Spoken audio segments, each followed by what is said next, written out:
So from the met point of view, how does HRE stack up? I mean, I've seen some figures on your presentation. If you can go through that with us and give us, what is the HRE advantage there? Yeah, we have a couple of slides in a presentation that I understand are going to be part of this interview, and I'd ask the viewers to concentrate on a table that we put out there, which is all around what happens with our feed coming into what we'd consider to be a plant, of course.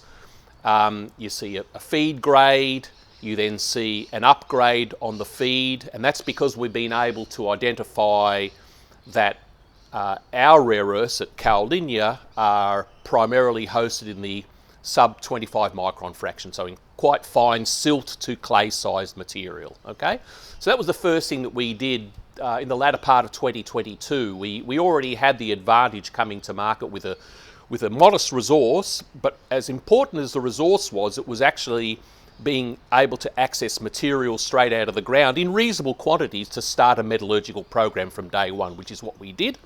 And the first work that we did in metallurgy was particle size analysis. As I said, that showed that we had most of our rare earths, plus 80% of our rare earths, hosted in the sub 25 micron fraction.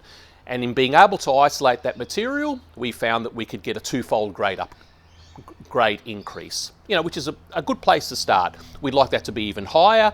We'll do some optimization work around that over time, but that's a good place to start. A twofold increase in grade. So when investors look at our grades, they should be doubling them, because really that's what's going to hit acid leach, is a doubling of the grade that you see in the ground, roughly, okay? So that was a good start. From that point onwards, again, we can refer to that table in the presentation. We then go into an acid leach. And what our diagnostic leaches have shown us is that, I should go back a step.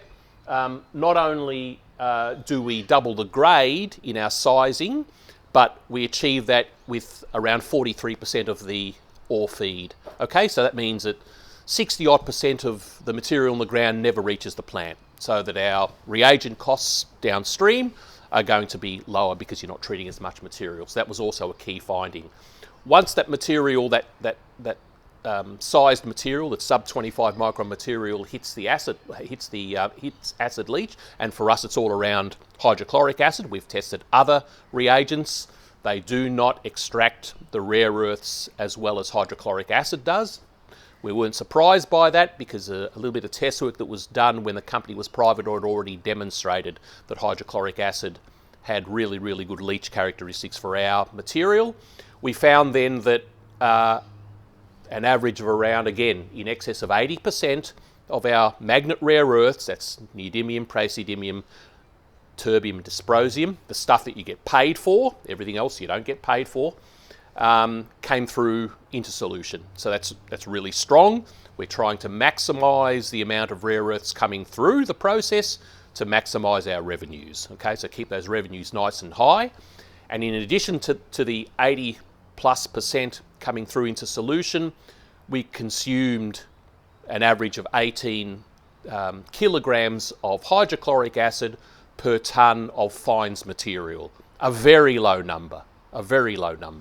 And that's really key on the cost side of the business, of course, because in a rare earth project, one of the key cost drivers is the consumption of your main reagents. In our case, it's going to be hydrochloric acid, and then probably caustic soda later in the process. So we're trying to keep those numbers as low as possible. Low cost, keep those consumptions down. High revenues, keep the extractions up as high as possible.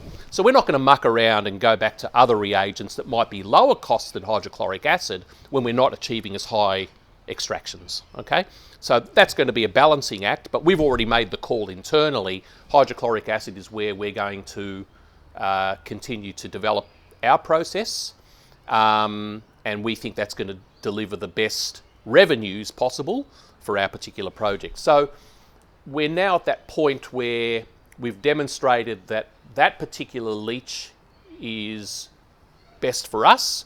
We now need to optimise those leach conditions. That work has started, and then we'll see where we land with that. and we've got a couple of other metallurgical programs underway, because all of the results that I've just described has been on 13 samples, 13 composites, 8 of which performed very, very well, which is really where you want to be in terms of low acid consumption and high recoveries of rare earths. Once those two things are satisfied, we say that's plant feed.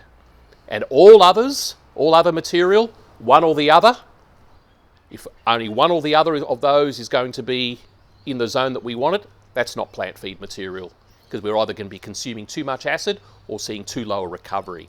So 8 of the 13 samples worked very well. We've just gone out and collected another 112 samples for more diagnostic leaching work. First of all, particle size analysis followed by diagnostic leaching. So that'll tell us how widespread we've been able to determine our best conditions for metallurgical processing. So that's work that's also commencing.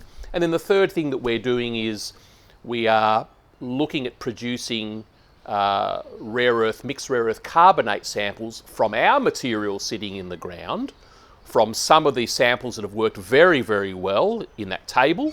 We're compositing those and bringing it all the way through impurity removal to produce samples of mixed rare earth carbonate, so we can put those samples in front of refiners to begin the qualification process for our material.